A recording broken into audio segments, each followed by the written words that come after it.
গাছে নয়নতারা গাছ একটাই আছে, আর সবগুলোই নষ্ট হয়ে গেছে। আর এই নয়নতারা ফুল পাশে রাখলে আর রান্না করার সময় দিলে অনেক সুন্দর লাগে, কিন্তু এই গাছটা আমার এরকম হয়েছে। দেখেন এই গাছটা আমার ইটের ফাঁক দিয়ে বেরোয়েছে। আর এই যে এই টপে করলা গাছ দিয়েছিলাম, এই করলা গাছগুলোই সব ফোটাই উঠছে, আর এগুলোও ফোটাইছে। সব গাছ একখানে রাখলে ঠিক হইবে কিনা একটু জানাবেন। মানুষে বোম্বাই মরিচ গাছ খেতে পারে না, বোম্বাই মরিচে এই যে বোম্বাই মরিচ সব পড়ে গেছে। আর এনে ভেন্ডি গাছ হয়েছে কয়েকটা, ভেন্ডি গাছগুলো ফোটাইলে আরও বড় হইবে, বড় হইয়া ওইটা ভেন্ডি হলে খুব ভালো লাগবে। আর এই টপটা এই করলা গাছটা লাগাবো না, এই করলা গাছটা আমি এই জায়গা নিয়ে লাগাই দেবো। এই যে পাশে আরেকটা করলা গাছ আছে, সেই করলা গাছটা এই বছরাই গেছে, ওই করলা গাছটা উঠাইয়া ওই জায়গায় এই গাছটা আনিয়ে লাগাই দেবো। তাহলে এই গাছটা দুইটাই একসাথে সুন্দর হইবে। ওই ডেটটা তেমন একটা ভালো হয় না। সব গাছই এই মরিচ গাছ লাগানো হয়ে গেছে, আর এই কয়েকটা মরিচ গাছ আছে। এই মরিচ গাছেও মনে হয় ফুল আসছে, কিন্তু এই ফুল আসার আগে অন্য টপে লাগাই দিতে হইবে। এইটা এই জায়গায় আমি বাউন্ডি দিয়ে তারপরে এখানে ছাদে বানি এই যে যাহাই উড়াই নেবো।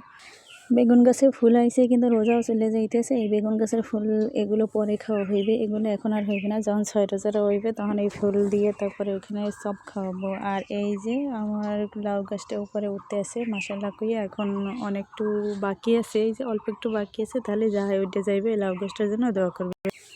আমার এই টবটা ছোট থাকার কারণে অল্প একটু মাটি ধরে, এটা সিমেন্টের টব। এই যে এটা সিমেন্টের টব, এটা অল্প একটু মাটি ধরে, তার জন্য এরকম লাড়ি কুপে নিয়ে এরপরে এই পলিথিন দিয়ে দিছি। এই পলিথিনের ভিতরে যদি উপরে আর একটু মাটি দেওয়া যায় তাহলে এটা থাকবে আর পড়বে না। এপাশে আমি পলিথিন দিয়ে দেবো।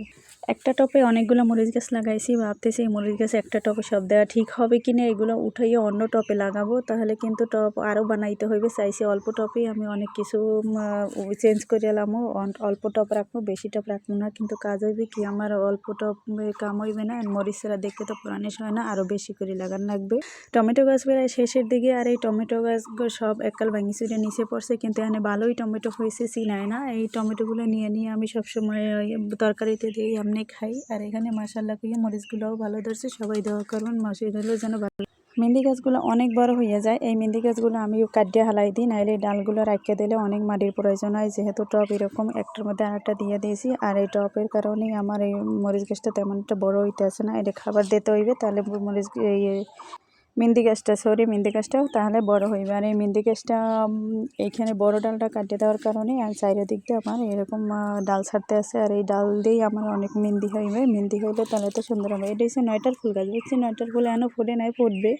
কাঁচামরিচ চারা কীভাবে হয়, এই যে দেখেন কাঁচামরিচ চারা এইখান থেকেই শুরু হয়। এই যে এরকম পাকা একটা মরিচ আমি নেই না, এইটা পাখি থেকে নিচে ফেলাইবে, তারপরে এরকম ছোট ছোট এই চারা গজাইবে। এই চারা দিয়েই আমার বড় চারা হইবে। আর এই টপের যে আবর্জনাগুলো হয় এইগুলো সব আমি তুলে হালাই দিই, কিন্তু এত পরিমাণে হয় আর এত পরিমাণে যে উঠায়, এরপরও যে কোথায় যেগুলো হয় কী জানি, সারাদিনে এর পিছনেই সময় দিতে হয়। কিন্তু অন্য কাজে অনেক সময় দরকার, কিন্তু এর ফাঁকে ফাঁকে এটুকু খোঁটা নিতে হয়, না এলে তো এই টপে অনেক গোড়া সরম যদি উঠে গেলে তাহলে আর বেশি এটা হয় না।